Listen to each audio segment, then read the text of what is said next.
Hello and welcome into the Knicks-Verse. My name is George, and if this is your first time here or you've been here before but have not subscribed yet, please do so, along with hitting the thumbs up button for me if you enjoy this video, and drop your comments.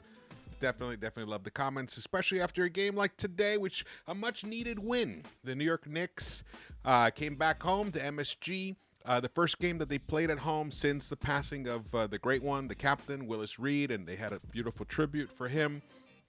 And it was a great night for the Knicks to cap it off with a big resounding win over the Houston Rockets, the very lowly Houston Rockets. Let's get to it.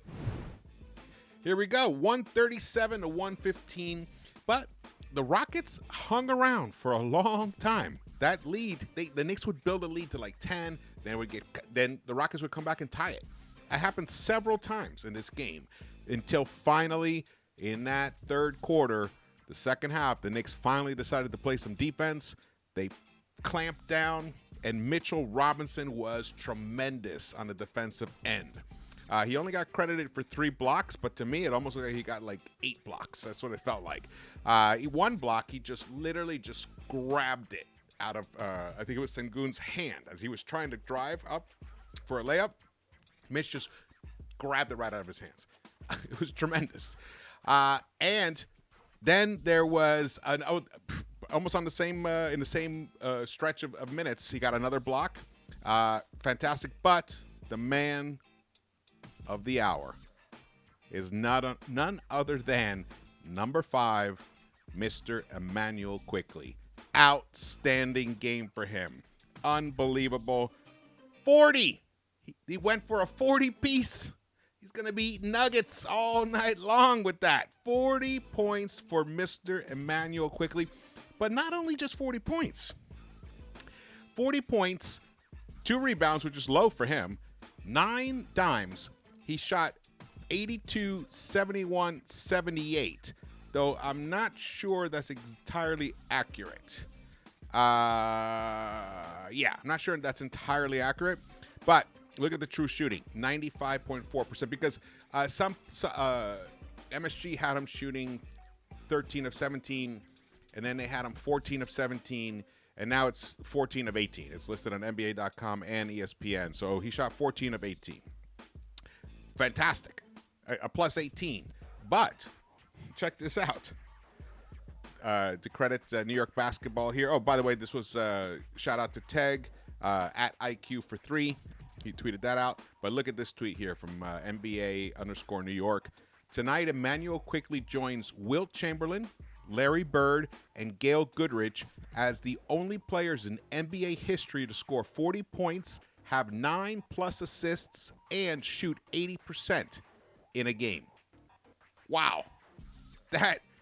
That's incredible company to be in. Those are 3 of the greatest of all time.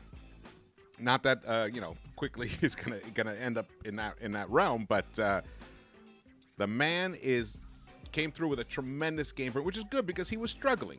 I think he had been from the 3-point line. He shot like 6 of 24 or something for the past 4 games, 3 or 4 games. So he was struggling after that big Boston game where he was just tremendous in that game in Boston. So he struggled a bit from the outside. So it was nice to see him just keep connecting. He was outstanding. I mean, he got into the paint. If he encountered resistance, he'd do a little spin move. He definitely has picked up a lot from Jalen Brunson. I think the combination of Derrick Rose and IQ's rookie season, and now Jalen Brunson coming in for IQ's, what's his 4th season? Or his 3rd season? His 3rd season. For his 3rd season, it's just completely opened up the possibilities for his game. And his mid-range shot is money. His little turnaround mid-range shot it feels like it's always going to go in. That's what it feels like with him. And the way he has been, and also look, he got 9 dimes. So it wasn't just a game where he scored 40 points on 18 shot attempts. That is unbelievable. Fantastic game.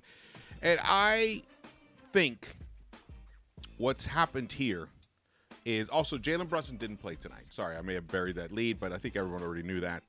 Jalen Brunson nursed the hand once again, which is great, and hopefully he will be available for the big game on Wednesday. The playoffs begin on Wednesday, in my opinion. And that game is against Miami. They're coming to the Garden, and the Knicks need to take care of business. They need to beat the Heat that night. And I'll get into exactly why, but they need to win that game. And they can. But I think when it comes to the playoffs, I'm telling you, I think Immanuel Quickley could be that ingredient that puts this team over the top in that first round. He is, at this point, when his shot's going down, he is basically unstoppable because he has developed such a package right now of moves and counter moves, and he's always keeping his head up. He's not picking up his dribble as much as he used to anymore, so he's keeping the dribble alive, which makes him dangerous. I'm seeing a lot of Brunson-esque type moves in him, but he's actually a better shooter than Brunson. And we will see this over time. We will see, even though the numbers don't say it right now, but you will see over time, Immanuel Quickley is a more efficient shooter from the outside than Jalen Brunson. Jalen Brunson's finishing game is just incomparable. It's just phenomenal. He's in that Kyrie Irving, not as good as Kyrie Irving, but in that realm of Kyrie Irving ability to finish. But Immanuel Quickley with the mid-range and the long range, and his range is deep. We've seen him like snipe from 32 feet out. So he's dangerous. I think this guy could really be that X factor in the playoffs. He's like other guy. He's that other guy that steps up in a playoff series that is competitive, and he puts the team over the top. That's what I'm feeling with Immanuel Quickley. And you guys all know I'm super high on Immanuel Quickley in general, but he's finally delivering on the hope that I had personally for him and that I saw in him. I still feel that if Thibs had given him the keys last year, we would have already seen this from him. So that part is a little frustrating, but fantastic that he's finally delivering on this. Unbelievable for Immanuel Quickley. The Knicks are lucky to have him. And don't worry about, his deal, what he's going to get in the summer, all that stuff. That's for another time to worry about. He's a Knick, and he's going to stay a Knick. He's going to stay a Knick. There's no reason to do anything else otherwise with someone like him. His talent is exactly what you're looking for. That's what you're looking for in the NBA. He defends. He blocked this guy. Oh my God! And then Deuce got a tremendous block, tremendous block in this game. But Immanuel Quickley's defense is phenomenal. So where are you going to find a replacement for someone like this? There's a good chance that Immanuel Quickley ends up becoming the starting shooting guard next season. He may overtake Quentin Grimes. Quentin Grimes, he followed up his 2 20-point games in a row.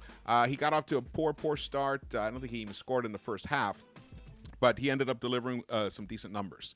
Let's get to it right here. You can see Grimes ended up finishing 4 of 9 from the three-point line, 14 points in 38 minutes. He was the high man in minutes, mostly because this game was over after with about 5 minutes left. It was over. Once Immanuel Quickley got his 40-piece, he went to the bench, and Thibs finally cleared the bench out. And I don't even think Randall played at all in the fourth quarter, which is fantastic. That's what we want to see. So we're finally seeing things that we've all been wanting to see. And Julius Randle kept his shit together, which is great. Shouldn't be commended for it because that's something standard you should do every night. But it's great to see the team come out and respond in a positive way after the awkwardness of the previous game, where I don't know if you guys had missed. I don't know if you're hiding under a rock or something, or you were out of the country, you didn't hear about it, but there was an argument at halftime, right before the end of halftime, where Immanuel Quickley was trying to push Randall away from the ref so he didn't pick up a second tech and get thrown out of the game. So he was trying to help. He was trying to do what Thibs had asked him to do, asked all of the other Knicks to do. We got to help each other, and we have to look out for each other, and we can't allow our players to get a second tech and get thrown out of the game. So that's what Immanuel Quickley was doing, and Randall looked like he was about to chop his head off. So it's great to see the team respond this way, especially Immanuel Quickley. It just shows that's what I'm saying. In the playoffs, that type of mentality, that's gold. That's what winners have. That's what a winner is like, and that's what Immanuel Quickley is going to do. And see here it says 14 of 17. So, I think there was an error at one point. I think they corrected it in between because I did the screenshot earlier. What else? Let's look at this. Well, speaking of Julius Randle in his 28 minutes, he was 10 of 19, 3 of 8 from the three-point line, 4 rebounds, 3 dimes for 26 points. And Mitch, even though his stat line doesn't look outstanding, he played some really good defense. He got into some foul trouble early on in the first half, but he did not pick up a foul in the second half, I believe. So, but he only ended up playing 20 minutes because that's all you needed. That's all you needed from him, because once the Knicks took control of this game and late in that third quarter, it was no looking back after that. And then R.J. Barrett, a nice game for him, a solid game for him. 29 minutes, 6 of 12, 19 points, 5 dimes for him. Yeah, he had a beautiful find for, I think it was actually Quickley. He found Quickley. Beautiful dime for him. And he got 3 rebounds, finished 19 points. Like I said, Immanuel Quickley, 30 minutes. Look at that. That's incredible. 5 of 7 from the three-point line. And he could have shot more threes. This could have been a night where he shot 12 threes, and he didn't. He shot 7. This was, interestingly, even though the ball was in his hands and he basically was running the team, he didn't go wild. He didn't go crazy. He was strategically dissecting the Houston Rockets. Even though they were shooting like crazy, the Houston Rockets, in the first half, but the team finally wore them down. I saw a post-game interview with Quentin Grimes, and he talked about how the team just came out with much more intensity in the second half. Their rotations were better, and they just applied much more pressure, much more tenacity in terms of their defensive approach. He didn't use that actual word, but that's what I observed from them. They really picked it up. And then the Rockets picked it up as well. It kind of coincided in forcing the Rockets to pick it up. But in the end, the Knicks just have too much firepower. I mean, look at this lineup. Look at these names here. And Jalen Brunson didn't even play. When you look here, and then you look even at Obi Toppin. Obi ended up having a nice fourth quarter. I think he got all those points in the fourth quarter, if I'm correct. 6 of 12 for him. He almost had the same exact stat line as RJ, except he hit 2 more three-pointers. He finished with 15 points. RJ got to the free throw line a lot, so that's why he ended up with 19 points. And Isaiah Hartenstein, oh man, what a beautiful backdoor cut pass, bounce pass to Grimes for a layup at a very pivotal moment in the game. And he also did a beautiful pass to Deuce for almost the same exact kind of play, but that was in transition. His ability to find cutters is something we haven't had from a big man in, I can't even remember when was the last time we had someone like that, honestly. So it's tremendous. But my point was this. If you look at this lineup here, and if you put Brunson back in, any given night, you have 5 guys that could give you 30 points. Any given night. And I'm including Hart in that. And then you have guys like Obi. If he's fed properly, he's going to give you 15 or 20 on just 20 minutes of play. This team is a high-octane scoring team. And I know it's weird to even say it about a Tom Thibodeau New York Knicks squad, but that is the reality of what this team is. That's just who they are. The problem is the defense. And I think partially what I have observed is I just think that it's just an energy thing. Like, season has worn on. They're tired. And they have to cover a lot more ground now. That's one thing. Players in general, because of the way that the NBA is 5 out. So a lot of teams would play 5 out. So it's very spread out. So you're covering a lot more court. You're physically expending more energy on the court now than you did 20 years ago in the NBA. That's just a fact. So I think these guys, they hit a wall, especially Quickley hit a wall after that Boston game. Grimes had hit a wall that he even said himself, I think that was about a month back, maybe 2-3 weeks back. We know that RJ, he kind of struggles with that as well. Randall, he was using the gassed word himself. So, and then a lot of that is, a lot of it mentally wears you down as well. So they all talked about, not all of them, but Quickly and Grimes. I saw they had mentioned that the extra day off that they had, the 3 days off in between the last two games, really did help them a lot. They took the time off away from the courts. Grimes didn't go in for his shoot around. He realizes now, especially as a starter, he's got to take care of his body a little more. So that's the team is finally understanding what they need to do in terms of preserving their bodies in terms of playing for a Tom Thibodeau coach. But they have to start bringing it now. The defense from the jump to the final whistle. They have to bring that defense. They can do it. It's within them. They have the players to do it. We just need Randall. I saw Randall standing around watching guys blow past him. That was in the first half. He was. Then in the second half, I saw him cutting people off at the baseline, forcing bad plays, forcing a bad shot. Then he was engaged. Same with Barrett. Barrett actually, he played some decent defense again throughout the game, but he still needs to raise the bar. His hand is going up a half second too late when he's contesting, but at least now it's going up. There were times this season where it wasn't even going up at all. And then now when you insert Quickley into a starting lineup instead of a Brunson, you're going to get better defense no matter what. But it didn't show tonight in the first half. Houston was lighting it up. In fact, let's see, what did they score in the first half? I forgot exactly what they scored, but it was something fierce, man. Let's see. In the first half, Houston scored 61 points for the Houston Rockets. They shot 53.7% overall. They're not a good three-point shooting team. They only shot 4 of 12, 33%. They hit 13 of 16 of their free throws, 81.3% for them. So they were having a good game in that first half. But they went into the locker room losing to the Knicks because the Knicks had lit them up for 66 points. And the Knicks had shot almost 60%. Almost 60%. And a lot of that was Immanuel Quickley. At the half, Immanuel Quickley had hit 9 of 11 shots, 81.8%. Julius Randle hit 7 of 14. RJ Barrett hit 5 of 8, 62.5%. So the team was connecting from all over the place. But guys like Grimes, who had been giving us 20-point games recently, he was ineffectual in the first half, 0 for 3. So it was great to see them bounce back in the second half. But the major stat that I loved was the assists. The assists. Look at this.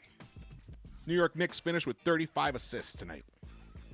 39 rebounds, 11 steals, and 8 block shots. 8 block shots. Josh Hart had a huge block as well. He's credited for 2 here, but he had a tremendous one. Isaiah Hartenstein, the bench did an excellent job in the second half. The first half, they stumbled a little bit, but then they were able to kind of pull it together. But in the second half, they really clamped down tremendously. Look at Josh Hart, a plus 25. Isaiah Hartenstein, a plus 32 and a plus minus. Obi Toppin, a plus 11. Then when you look at the starters, Deuce McBride, nice game, nice few minutes. How many minutes did Deuce play? He played 18 minutes, but I think he got those 4 minutes at the end. But still, 14 minutes, good. He needed to get out there. He got 2 steals, 4 assists for him. I told you, he got that one tremendous block, 2 rebounds. But look at the plus-minus Randall, plus 11. Mitch, plus 1. RJ Barrett, a plus 17. Quickley, a plus 18. And Quentin Grimes, a plus 13. The New York Knicks took care of business. They took care of business with the Houston Rockets. And you can see here, Kevin Porter Jr., he had a good game for him. 3 of 7 from behind the arc, 8 of 14 overall. No rebounds, though. 4 dimes, 26 points. Apparently, he's now the point guard for them, but that's not going to last. They're going to do something. They're going to end up with a point guard for next season. And they're in the running for Victor Wembanyama. So, for all we know, if they get the second seed, the second pick, they'll probably take Scoot Henderson, and then that gives them their point guard for the future. So this team has a lot of talented players. They just don't have a winning culture. They don't have a winning mentality. They're just playing right now just to play the season out. And that's one of the downsides of not having young players playing with winning other players that understand how to win in the NBA. At some point, you're going to have to learn that. When you look at OKC, SG, that kind of just happened. SGA had that vibe.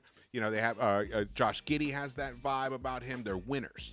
And these guys, I wouldn't call any of these guys winners per se. I'm not dissing them. It's not a negative. I'm just saying they don't have that win by any means necessary type vibe like we have guys like Brunson, Quickley, Josh Hart, Deuce McBride. Those guys gut it out. They're those kind of players. The team stats, which I kind of ran over this already, but look at the assists. 35 assists for the New York Knicks. Beautiful. Beautiful. Oh, man. But it didn't look like this through a long stretch of the game. I got to tell you. It did not look like this. There were 6 lead changes and 6 ties. The Knicks committed only 10 turnovers, so that's excellent. They were fouling a lot in the first half, and they calmed that down, which is good. But still, Houston Rockets went to the free throw line 29 times and hit 24 of them. So they're a good free throw shooting team. Good free throw shooting team. I think the Rockets are, next season, they may not have a OKC type season next season, but they may have it the following season. They're getting closer. They're gonna make that turn. And unfortunately, the coach is not gonna. He's probably not gonna make it past this season. I highly doubt it. Highly doubt it. Let's get to this here. The standings. So, question is, are the New York Knicks ready for the playoffs? Are they? Because it begins on Wednesday against the Miami Heat. The Miami Heat are only 2.5 games behind the Knicks, tied with the Nets, 2.5 games. The Heat are 7th, Nets are 6th, and I think that's because of the matchups playing against each other. I think the Nets are leading that season series between the Nets and the Heat. Not 100% on that. The Knicks blew their opportunity to overtake Cleveland. Like I said before, they were going to need to win at least 50 games to get that 4th seed. And even now, that may not even have been enough. Now when you look at it, because it looks like Cleveland has 6 games left in this season. And is that right? Yes. So let's see. Let's see what happens. I think the Knicks are going to hold on to that 5th seed right there, but they need to win on Wednesday. And then on Friday, they have a game against who's the Friday game against? It's another big game. Wait a second here. Friday is against the Cavs. The Cavs. That's what I'm saying. The playoffs have begun because that game. So let's say we take care of business on Wednesday, which we should. I mean, the Knicks. Here, the matchups, the regular season series matchups against the Heat.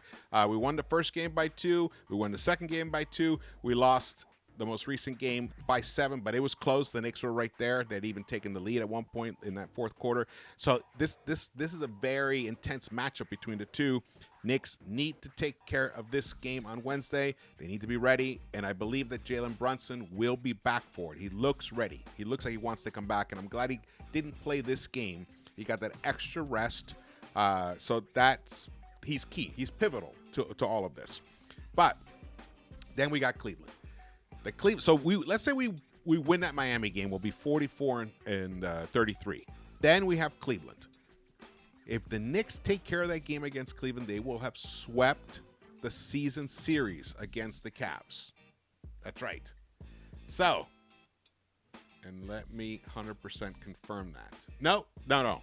They would have won the season series. They would have beat 3-1. We lost the very first game back on October 30th. But then we won the December 4th game and the January 24th game.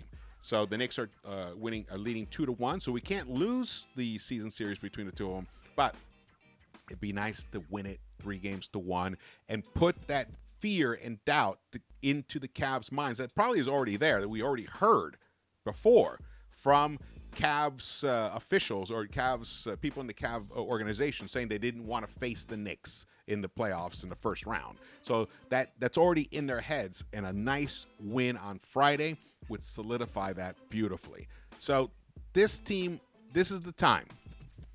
These next 2 games are going to show us what kind of team is going to show up in the playoffs. Because I'm telling you this right now, if we lose both these two games, I do not see this team being able to win in the first round. I'm saying I don't see it. They could prove me wrong, and I'd love it, of course, but I don't see it. We have to at least split one of these next two games to show that they have the wherewithal to figure out how to win big games. And that's what you need to do in the playoffs.